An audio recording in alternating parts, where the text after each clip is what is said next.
Damai sejahtera buat sahabat semua. Sekarang Gema Suara Iman akan mengulas tentang Muhammad KC, miniatur Rasul Paulus. Sahabat Suara Iman, Muhammad KC seorang pengikut Yesus yang mengalami penderitaan, penganiayaan, bahkan dimasukkan ke dalam penjara karena menyatakan kebenaran Injil.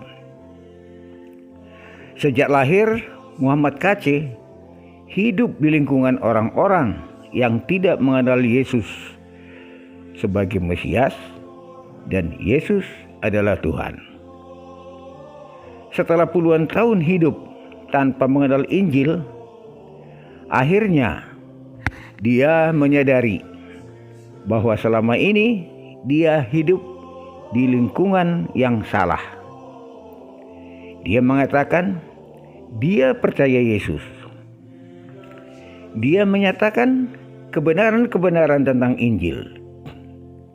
Dia menyatakan selama ini dia hidup di lingkungan yang salah. Akibatnya, dia dibenci orang-orang di lingkungannya itu. Dia dicela, dianiaya, bahkan dimasukkan ke dalam penjara.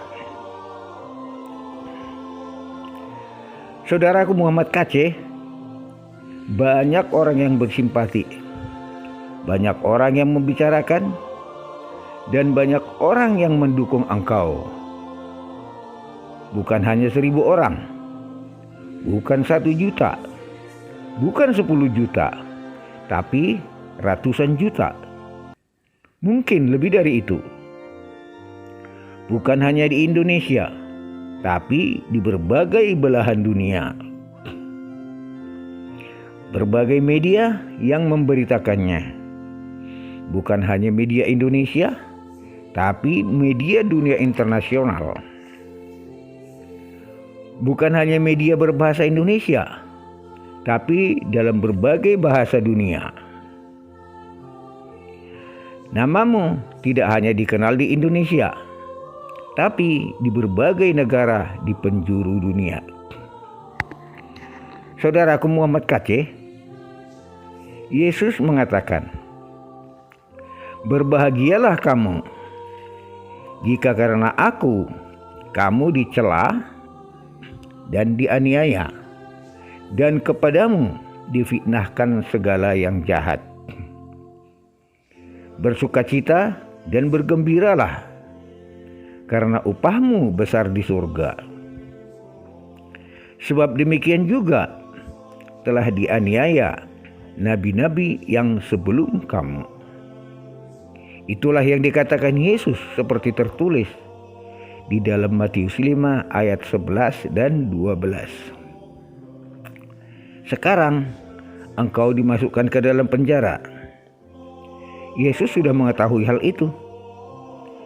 Di dalam Matius 10 ayat 18 dikatakan, "Dan karena aku, kamu akan dikirim ke muka penguasa-penguasa dan raja-raja sebagai suatu kesaksian bagi mereka yang tidak mengenal Allah." Tetapi ingatlah perkataan Yesus di dalam Matius 10 ayat 32 dan 33 yang mengatakan, "Setiap orang yang mengakui aku di depan manusia, aku akan mengakuinya di depan Bapa-Ku yang di sorga. Tetapi barang siapa yang menyangkal aku di depan manusia, aku juga akan menyangkalnya di depan Bapa-Ku yang di sorga."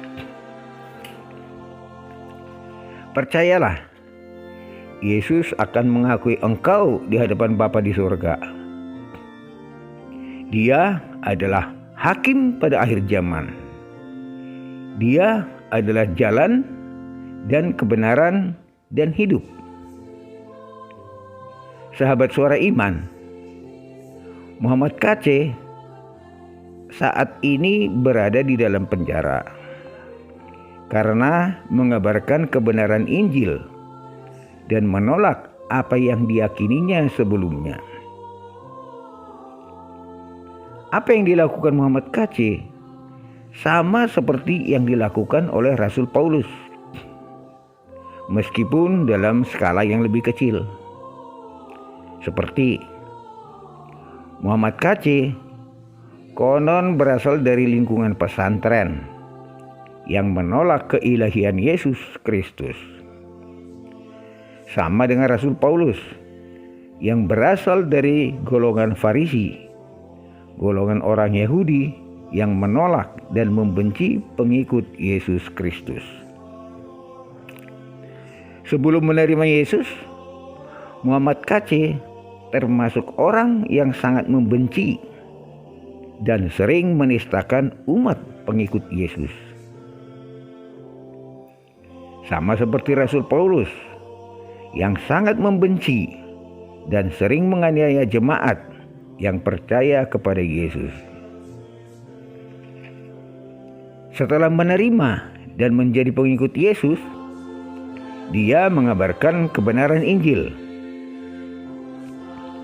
Sama seperti Paulus, setelah menerima Yesus, Paulus mengabarkan Injil, dan oleh Yesus dia dijadikan seorang rasul.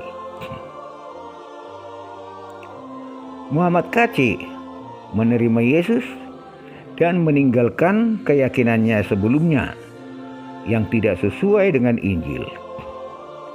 Dia sama seperti Rasul Paulus yang meninggalkan adat istiadat dalam ajaran Taurat dan menerima Injil Yesus. Rasul Paulus dan Muhammad KC mengalami peristiwa yang sama. Akibat keimanannya, mereka ditangkap, dianiaya, disakiti, dan mereka dimasukkan ke dalam penjara. Sahabat Suara Iman, Muhammad KC mengalami peristiwa seperti yang dialami Rasul Paulus. Muhammad KC sama seperti Rasul Paulus yang rela mengalami semua penderitaan karena nama Tuhan Yesus.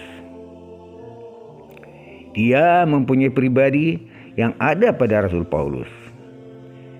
Dia layak disebut pribadi Rasul Paulus. Dia adalah duplikat Rasul Paulus.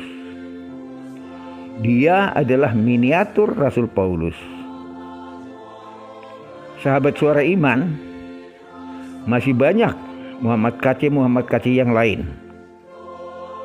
Mereka akan muncul pada waktunya. Saat ini mereka sedang dalam pergumulan menuju jalan Kristus.